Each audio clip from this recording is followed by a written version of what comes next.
আসসালামু আলাইকুম সুপ্রিয় শিক্ষার্থী বন্ধুরা, আজকের ক্লাসে তোমাদের সবাইকে স্বাগত জানাচ্ছি। আমি মোহাম্মদ গোলাম কিবরিয়া। আশা করি তোমরা সকলেই ভালো রয়েছো, সুস্থ রয়েছো।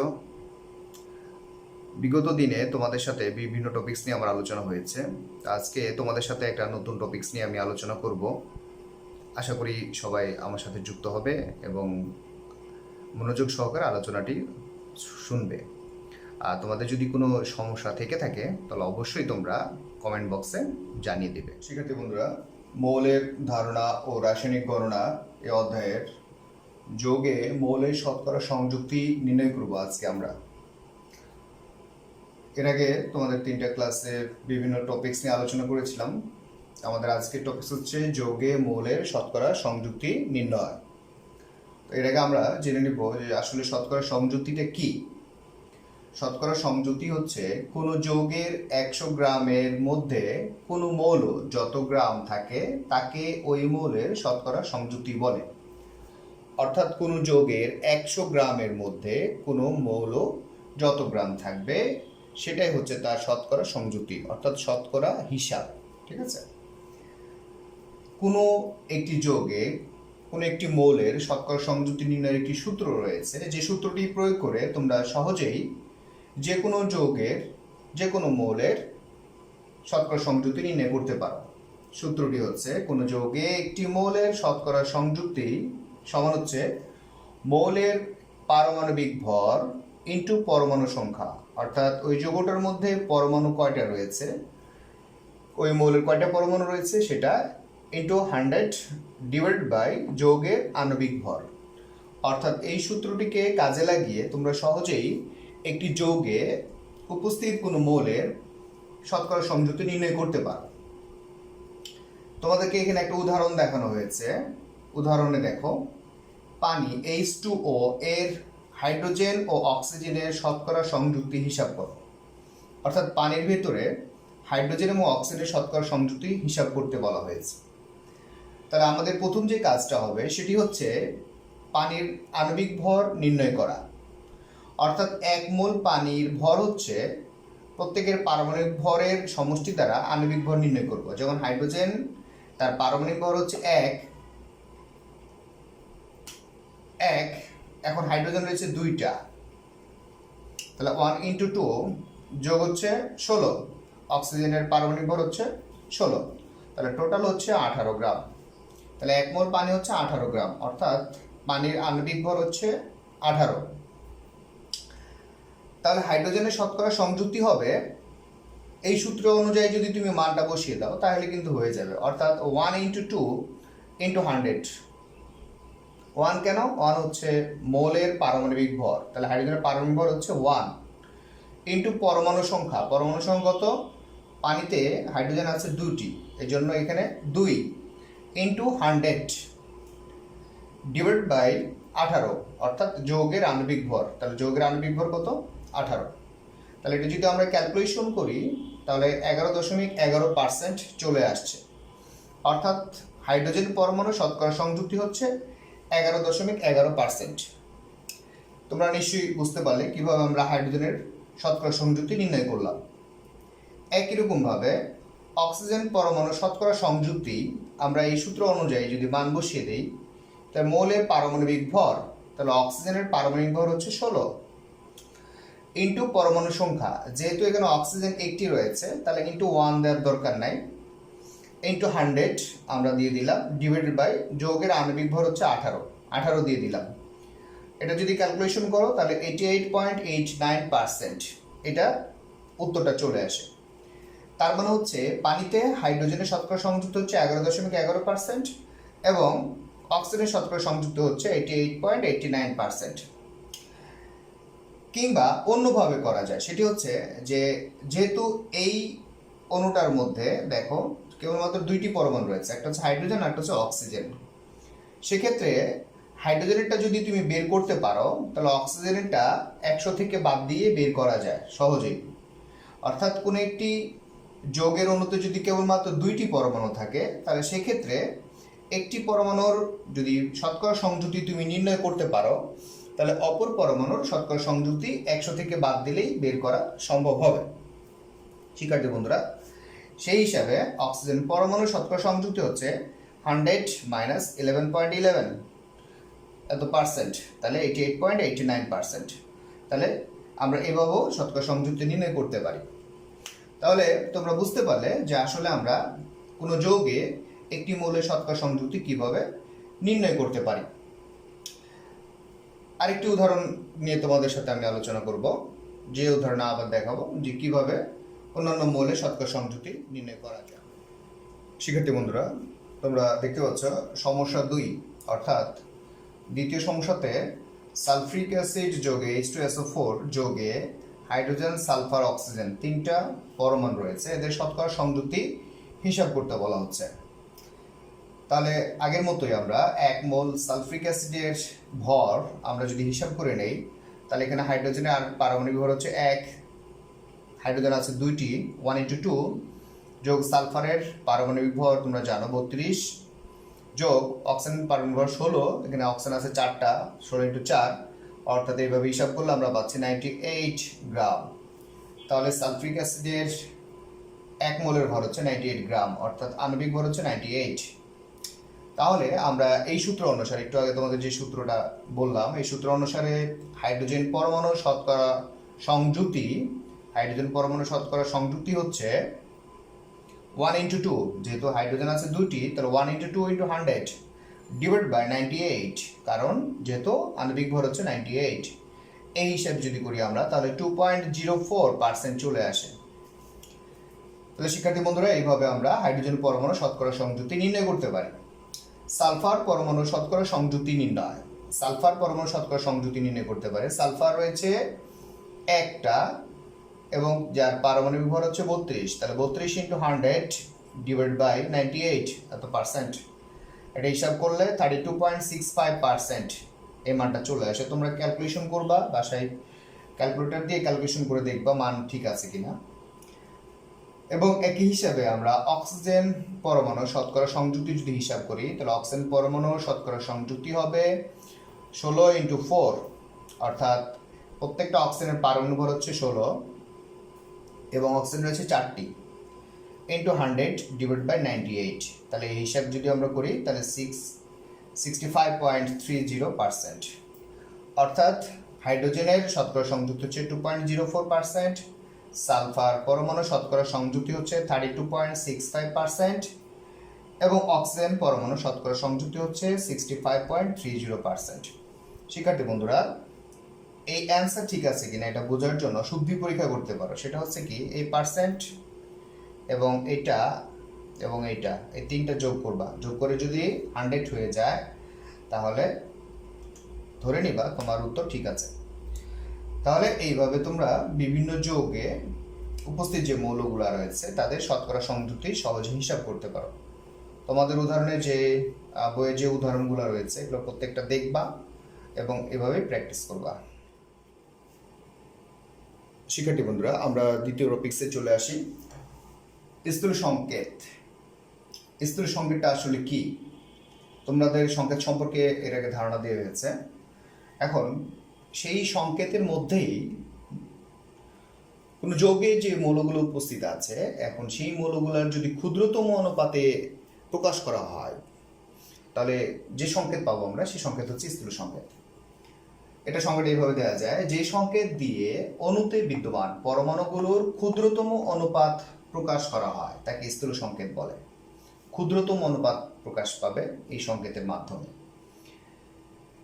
এবং আণবিক সংকেতে প্রকৃত অনুপাত প্রকাশ পায়। আমরা কোনো একটা যৌগের যখন সংকেত লিখি, সাধারণত আমরা আণবিক সংকেত লিখি, আমরা স্থূল সংকেত লিখি না। স্থূল সংকেতটা হচ্ছে যে ক্ষুদ্রতম অনুপাত হিসেবে যে সংকেতটা লেখা হয় সেটা হচ্ছে স্থূল সংকেত।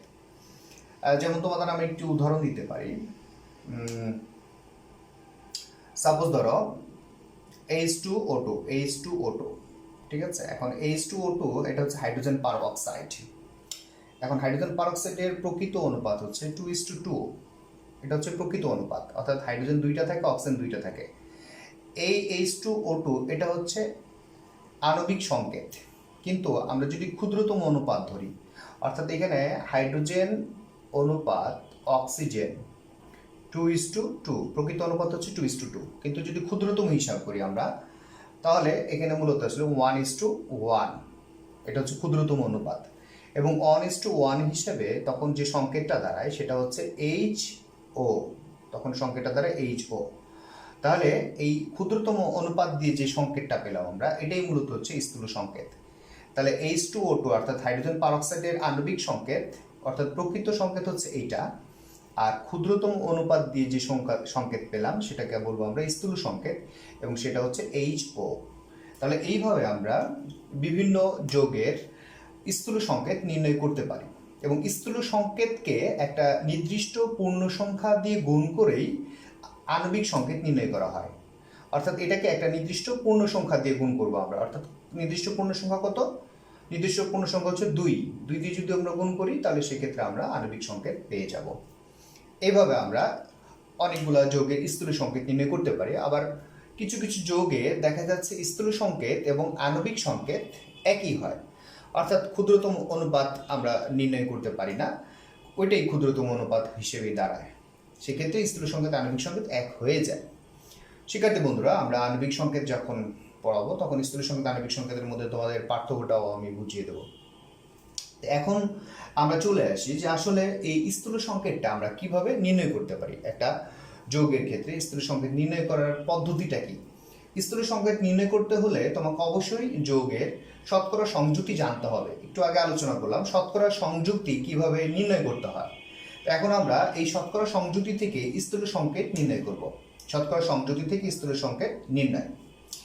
শতকরা সংযুক্তি থেকে স্থূল সংকেত নির্ণয়ের জন্য তোমাদের বইয়ের মধ্যে দেখো বেশ কতগুলো নিয়ম রয়েছে। এই নিয়মগুলো ধাপে ধাপে অনুসরণ করতে হবে। এই ধাপে ধাপে অনুসরণ করেই আমরা সমস্যার সমাধান করতে পারি। যেমন তোমাদের বইয়ের মধ্যে প্রথম নিয়ম, 1 নম্বর নিয়ম যেটা রয়েছে যে মৌলসমূহের শতকরা সংযুক্তিকে এর পারমাণবিক সংখ্যা দ্বারা ভাগ করতে হবে। তাহলে মৌলসমূহের শতকরা সংযুক্তিকে পারমাণবিক সংখ্যা দ্বারা ভাগ করতে হবে, যেটা আমি দেখো প্রথম যে সমস্যাটা রয়েছে এই সমস্যাটার আমি সমাধানের ক্ষেত্রে প্রথম ধাপটা এখানে অনুসরণ করেছি। যেমন দেখো সমস্যা নাম্বার 1, কোনো যৌগের মৌলগুলোর শতকরা সংযুক্তি দেওয়া রয়েছে। হাইড্রোজেন 2.04%, সালফার 32.65% এবং অক্সিজেন 65.30%, এটা দেয়া আছে। এখন এর স্থূল সংকেত বের করতে বলা হচ্ছে। সমাধানের ক্ষেত্রে প্রথমে যে কাজটা করতে হবে সেটা হচ্ছে একটু আগে যেটা বললাম প্রথম ধাপ, সেটা হচ্ছে কি যে প্রত্যেকটা যে মৌলসমূহ রয়েছে মৌলসমূহ শতকরা সংযুক্তিকে তাদের পারমাণবিক ভর দ্বারা নিজ নিজ পারমাণবিক ভর দ্বারা ভাগ করতে হবে। ঠিক একই রকমভাবে আমরা প্রত্যেকের শতকরা সংযুক্তিকে আমরা তাদের পারমাণবিক ভর দ্বারা ভাগ করলাম। ভাগ করে এখানে দেখা যাচ্ছে যে হাইড্রোজেন তার শতকরা সংযুক্তি ছিল 2.04%, and 2.04% কে আমরা তার পারমাণবিক ভর 1 দিয়ে ভাগ করলে 2.04 পাওয়া যাচ্ছে। এদিকে দেখো সালফারের ক্ষেত্রে দেখা যাচ্ছে যে সালফার 32.65% ছিল, এখন তার পারমাণবিক ভর 32 দিয়ে ভাগ দিলে পাচ্ছি 1.02, এবং অক্সিজেনের ক্ষেত্রে 65.30% ছিল এবং তার পারমাণবিক ভর 16, এটা দিয়ে যদি ভাগ দিই তাহলে পাচ্ছি 4.08। তাহলে এইভাবে আমাদের প্রথম ধাপ শেষ হলো। শিক্ষার্থী বন্ধুরা, তোমাদের বইয়ের মধ্যে দ্বিতীয় যে ধাপটি রয়েছে সেটি হচ্ছে যে ভাগফলগুলোর মধ্য থেকে যে সংখ্যাটি ক্ষুদ্রতম সেই সংখ্যা দিয়ে ভাগফলগুলোকে ভাগ করতে হবে। তাহলে ভাগফলগুলো যেগুলো পেলাম আমরা এখানে দেখতে পাচ্ছ আমরা যে 2.04, তারপর 1.02, তারপর 4.08, এই যে সংখ্যাগুলো পেলাম। এখন এদের মধ্যে যেটা সবচেয়ে ছোট অর্থাৎ ক্ষুদ্রতম যে সংখ্যাটা রয়েছে এই ক্ষুদ্রতম সংখ্যা দিয়ে আবার এই তিনটা ভাগফলকেই ভাগ করতে হবে। এটা হচ্ছে দ্বিতীয় ধাপ বা দ্বিতীয় পদ্ধতি। তাহলে সেই নিয়ম অনুসারে আমরা দেখো এখানে কি করেছি যে ভাগফলগুলোর মধ্য থেকে যে সংখ্যাটি ক্ষুদ্রতম সেই সংখ্যা দিয়ে ভাগফলগুলোকে ভাগ করি। তাহলে এখানে দেখা যাচ্ছে যে 2.04, এটা হচ্ছে 2.04, 1.02, 4.08। তাহলে এখানে 1.02 এই সংখ্যাটা হচ্ছে ক্ষুদ্রতম সংখ্যা, বোঝা যাচ্ছে। এখন এই সংখ্যাটা দিয়ে আবার এই তিনটে সংখ্যাকে আমরা ভাগ করব। যেমন হাইড্রোজেনের ক্ষেত্রে ভাগ করে পেলাম 2, এবং সালফারের ক্ষেত্রে যেহেতু এটাই ক্ষুদ্রতম সংখ্যা তাহলে এটাকে দিয়ে এটা ভাগ করলে 1 পাওয়া যাবে, এবং অক্সিজেনের ক্ষেত্রে 4.08, এটাকে যদি আমরা ভাগ করি 1.02 দ্বারা তাহলে পাচ্ছি 4। শিক্ষার্থী বন্ধুরা, তাহলে এইভাবে আমরা প্রত্যেকটা দেখা যাচ্ছে যে যে পরমাণুগুলো পেলাম আমরা, এই পরমাণুগুলোর ক্ষেত্রে আমরা ভাগ করে একটা পূর্ণ সংখ্যা পেয়ে যাচ্ছি। ঠিক আছে, এখন শিক্ষার্থী বন্ধুরা, এখানে তোমাদের একটা ধাপের মধ্যে বলা হয়েছে যে ভাগফলগুলোকে নিকটতম পূর্ণ সংখ্যায় পরিণত করার জন্য প্রয়োজনে যে কোনো সংখ্যা দিয়ে সবগুলোকে গুণ করতে হবে। এখানে আমাদের কাছে যে ভাগফল পেলাম আমরা, এগুলো কিন্তু প্রত্যেকটা পূর্ণ সংখ্যা পেয়ে গেছি। এখন যদি এরকম হয় যে পূর্ণ সংখ্যা যদি না পাই আমরা, যদি দেখা যাচ্ছে ভগ্নাংশ চলে আসে, তবে এই ক্ষেত্রে কিছু নিয়ম আছে। নিয়মটা কি? যদি দেখা গেছে যে ভগ্নাংশের পরিমাণটা 0.5 বা তার থেকে বেশি হয়, 0.5 বা তার থেকে বেশি হয়, সাপোজ ধরো 2.5 পেলাম আমরা, এখানে ভাগ করে 2.5 পেলাম। ঠিক আছে, তাহলে 0.5 থেকে 2.5 থেকে দেখা গেছে যে 2.8 পর্যন্ত, 2.8 পর্যন্ত এটাকে আমরা 2 দিয়ে গুণ করব। যদি এরকম আমরা একটা ভাগফল পাই যে এটার 2.5 থেকে দেখা গেছে মানটা 2.8 এর মধ্যে থাকলো, তখন এই সংখ্যাটাকে আমরা সাধারণত 2 দিয়ে গুণ করব। 2 দিয়ে গুণ সবগুলাকেই 2 দিয়ে গুণ করে দেব। ঠিক আছে, কিন্তু যদি এরকম পাওয়া যায় যে 2.9 পাওয়া যায়, তখন আমরা 2 দিয়ে না গুণ করে এটাকে আমরা 3 ধরে নিব। অর্থাৎ কথা হচ্ছে যে এই সংখ্যাটাকে আমাদের পূর্ণ সংখ্যা বানাতে হবে। পূর্ণ সংখ্যা বানানোর ক্ষেত্রে যদি ভগ্নাংশ মান পাই, তাহলে সেই ক্ষেত্রে আমরা এইভাবে হিসাবগুলো করব। যে যদি এরকম আসে যে 2.5 থেকে 2.8 পাই আমরা, এখানে তো 2 পেয়ে গেছি, তাহলে কোনো সমস্যা নেই। যদি এরকম মান পেতাম 2.5, তাহলে এটাকে কী করতাম? 2 দিয়ে গুণ করে দিতাম। 2 দিয়ে গুণ করে দিলে তখন এটার মান পাইতাম কত? তখন এটার মান পেতাম 5 পাইতাম। ঠিক আছে, শুধু এটাকে 2 দিয়ে গুণ করতাম না, সবগুলোকেই 2 দিয়ে গুণ করে দিতাম, এইভাবে আর কি। ঠিক আছে, আর যদি 2.9 মান পেতাম, তাহলে সেটাকে আমরা এটাকে অলমোস্ট ইকুয়াল টু 3 ধরে নিতাম। ঠিক আছে, আর যদি 2.5 এর কম হয়, অর্থাৎ ধরে নাও যে এটার মান যদি আমরা পাই 2.3, ঠিক আছে, কিংবা 2.2, অর্থাৎ যদি মান কম পাই, সেটাকে অলমোস্ট ইকুয়াল টু 2 ধরে নেব, অর্থাৎ সেটাকে 2 এর কাছাকাছি ধরে নেব, সেটাকে আমরা গুণ করব না। তাহলে 2.5 এর যদি কম হয়, সেক্ষেত্রে আমরা পূর্ণ সংখ্যা 2 ধরে নিব। আর 2.5 থেকে 2.8 এর মধ্যে সাধারণত থাকলে এটাকে আমরা 2 দিয়ে গুণ করে এটাকে পূর্ণ সংখ্যায় নিয়ে যাব। ঠিক আছে, আর যদি 2.9 থাকে বা 9 এর উপরে যদি থাকে, তাহলে অলমোস্ট ইকুয়াল টু এটাকে আমরা তার কাছাকাছি যে পূর্ণ সংখ্যাটা রয়েছে সেটি ধরে নিব। অর্থাৎ এরকম একটা নিয়ম অবলম্বন করতে হয়। কিন্তু এখানে দেখা যাচ্ছে যে আমরা একটা পূর্ণ সংখ্যা পেয়ে গেছি, এই জন্য আমাদের এখানে টেনশন নেই। অর্থাৎ হাইড্রোজেন, যার পূর্ণ মান হচ্ছে এখানে 2, সালফার 2, অক্সিজেন হচ্ছে 4। এখানে এটা পূর্ণ সংখ্যা হিসাবটা জরুরি কেন? জরুরি এই জন্যই, মূলত আসলে যেই মানটা পেলাম এটা হচ্ছে পরমাণু সংখ্যা, এটাই হচ্ছে পরমাণু সংখ্যা। ঠিক আছে, একটা সংকেত যখন আমরা লিখব, তখন তার পরমাণু সংখ্যাটা অবশ্যই জানতে হবে যে এখানে হাইড্রোজেন কয়টা রয়েছে। তাহলে এখানে হাইড্রোজেন রয়েছে 2টা, অক্সিজেন কয়টা রয়েছে? অক্সিজেন রয়েছে 4টা, সালফার রয়েছে 1টা। তাহলে এই যে পরমাণু সংখ্যা, এই পরমাণু সংখ্যাটা অবশ্যই পূর্ণ সংখ্যা হতে হবে, এটা ভগ্নাংশ হলে হবে না। এখন যে মানটা পেলাম, এটা দিয়েই মূলত আসলে আমরা স্থূল সংকেত নির্ণয় করে ফেলতে পারি। অর্থাৎ এই মানগুলো এবং মৌলের প্রতীক, প্রত্যেকটা মৌলে সালফার, হাইড্রোজেন, অক্সিজেন, এদের প্রতীক সংকেত আকারে লিখে স্থূল সংকেত পায়। যেমন এখানে হাইড্রোজেন রয়েছে 2টা, তার হাইড্রোজেন রয়েছে 2টা, হাইড্রোজেন H2, সালফার রয়েছে 1টা, AS1, এবং অক্সিজেন রয়েছে 4টা, O4। অর্থাৎ এটাকে আমরা সংক্ষেপে লিখতে পারি H2SO4। অর্থাৎ 1 আমরা সাধারণত লিখি না, যখন একটা আমরা কোনো মৌলের প্রতীক লিখি তখন ধরে নেওয়া হয় যে আসলে এখানে একটা পরমাণু রয়েছে। তাহলে এই হিসাবে আমরা সালফ্রিক অ্যাসিড H2SO4 এটা পেয়ে গেলাম। তাহলে এই H2SO4 সালফ্রিক অ্যাসিড, এটা আমরা জানি, এবং যার স্থূল সংকেত হচ্ছে H2SO4, কিন্তু এটার প্রকৃত সংকেতও কিন্তু H2SO4 হবে। অনেক ক্ষেত্রে একটু আগে আমি বললাম যে স্থূল সংকেত এবং আণবিক সংকেত এক হয়ে যায়। ঠিক আছে, আণবিক সংকেতকে যদি ক্ষুদ্রতম অনুপাতে প্রকাশ না করা যায়, সেক্ষেত্রে ওই আণবিক সংকেতটাই স্থূল সংকেত হয়ে যায়। তো শিক্ষার্থী বন্ধুরা, এইভাবে তোমাদের নিয়মগুলো অবলম্বন করতে হবে।